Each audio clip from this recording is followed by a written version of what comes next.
विद्यार्थ्यांना marketing skill येण्यासाठी आम्ही एक ट्रेड फेअरचं आयोजन करत असतो। पूर्ण जबाबदारी त्याची ट्रेड फेअरची विद्यार्थ्यांकडे असते। त्याचबरोबर बँकिंग असेल, फायनान्स असेल, इन्शुरन्स सेक्टर असेल, त्याच्यासाठी आम्ही बजाज फिन्झरो बरोबर MOU केलेला आहे। त्यांचा 35 दिवसांचा कोर्स हा आम्ही आमच्या विद्यार्थ्यांसाठी देतोय। TY BComचे जे विद्यार्थी असतील, अनेक विद्यार्थी आमचे त्याच्यातून बँकिंग क्षेत्रामध्ये गेलेले आहेत, इन्शुरन्स क्षेत्रामध्ये सुद्धा विद्यार्थी त्या ठिकाणी कार्यरत आहेत। त्याचबरोबर मुलींना एक रोजगार उपलब्ध व्हावा म्हणून आमच्याकडून अशा छोटे छोटे कोर्सेस जे आहेत, मेहंदी असेल, उठणं तयार करणं असेल, केक बेकिंगचे कोर्सेस असतील, ते कोर्सेस आम्ही आमच्या विद्यार्थ्यांना देण्याचा प्रयत्न करतोय आणि प्रत्येक वर्षी यातून आम्हाला आउटपुट चांगल्या पद्धतीनं मिळतंय।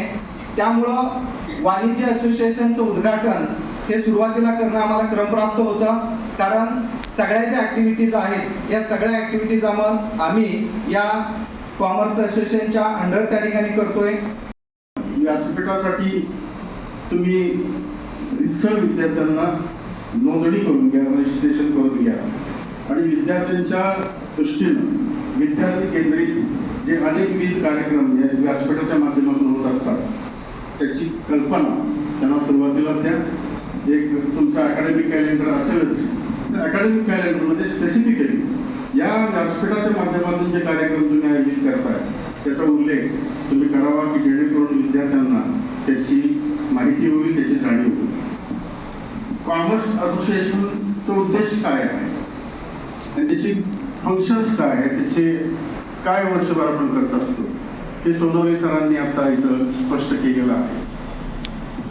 खूप चांगले कार्यक्रम कॉमर्स विभागाच्या वतीने केलेले आहेत। ट्रेड फेअर आहे, एक खूप चांगला सर्टिफिकेट कोर्स आपण देतोय। पण आताच मला थोड्या वेळापूर्वी लुला सरांनी सांगितलं की याच्या व्यतिरिक्त आपण काय देतो। आता नवीन शैक्षणिक धोरण, ज्याला आपण राष्ट्रीय शैक्षणिक धोरण म्हणतो, ते आलेलं आहे आणि त्याच्या माध्यमातून आपल्याला विद्यार्थ्यांना दैनंदिन जे टीचिंग लर्निंग आहे त्याच्या व्यतिरिक्त आपल्याला आणखी काही ॲक्टिव्हिटीज करणं हे प्राप्त आहे। त्यामध्ये इंडस्ट्रियल ट्रेनिंग असेल, तुमचं हँड्स ऑन ट्रेनिंग असेल, हँड्स ऑन बरोबर। आता याच्या आधी गुड्ससाठी वेगळे कायदे होते, बॉम्बे सेल्स टॅक्स होता, व्हॅल्यू ॲडेड टॅक्स होता, त्यानंतर एक्साईज होता, कस्टम होता, इतर अनेक कायदे होते।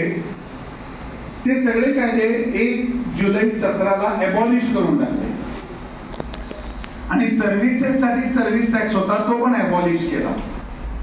असे एकूण 11 कायदे 30 जून 2017ला ॲबॉलिश केले आणि या सर्व कायद्याऐवजी एक कायदा गुड्स अँड सर्व्हिसेस टॅक्स आला की ते व्यापाऱ्यांना सोपं व्हावं, 10-12 डिपार्टमेंटच्या पूर्तता करायचं, त्याच्याची एकच डिपार्टमेंट आणि म्हणून वन नेशन वन टॅक्स अशी घोषणा केली गेली आणि संपूर्ण भारतामध्ये एकच कायदा, कारण पूर्वी जे सेल्स टॅक्स कायदे होते ते प्रत्येक स्टेटचे वेगळे होते, एक्साईज सुद्धा स्टेटचे वेगळे होते,